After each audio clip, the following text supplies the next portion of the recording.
When I was transported to London and my condition was assessed, the doctors spoke to my wife and daughter about the slim chance of my survival and that they should begin to consider the end of my life. But God is weaving a tapestry that isn't finished yet. At this point, a doctor stepped forward and said there was a new stent developed that might be able to be used to repair the damage caused by this burst aneurysm. For those keeping track of the probability of me being up here, this new stent was developed in London, Ontario, and can be delivered to the hospital in less than 10 minutes.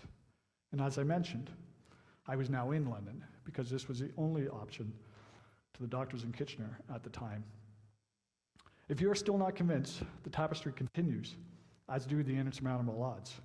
When the doctors were frantically trying to save my life from an aneurysm burst, they unexpectedly tore my carotid artery.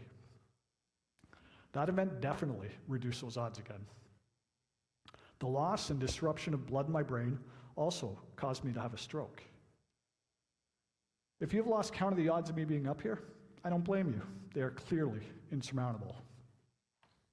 After installing a total of 3 stents, one of them to repair the original aneurysm burst and 2 more to repair the artery tear, I was stabilized and began my recovery at 5 different hospitals over several months.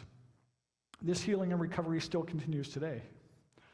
I remember meeting doctors and nurses in the hospital for the first time, and they would say, "Hi, Phil, I have read up about you.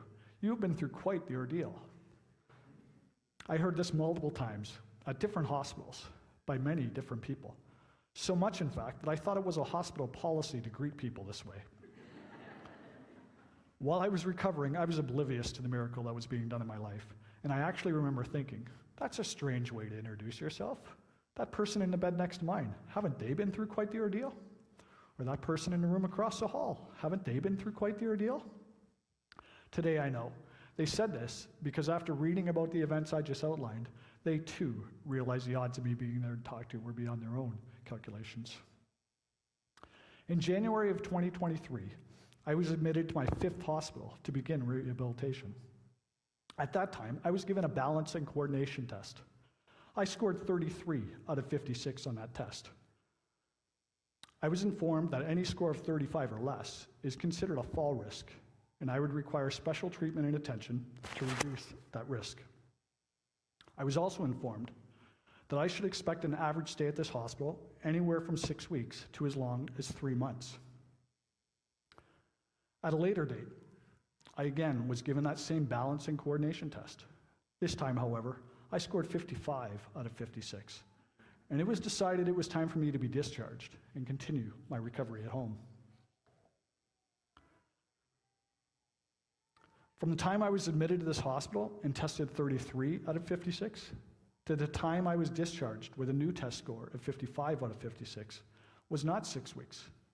It also wasn't as long as the 3 months I was prepared for. In fact, the time of my stay at this hospital was not even 3 weeks. It was 10 days. If you're still doing your calculations, you can add that I didn't actually have a sinus infection when I originally went to the hospital as my symptoms had changed. It turns out I had pneumonia. The thing with this miracle story is that I am one person, only one thread on this tapestry.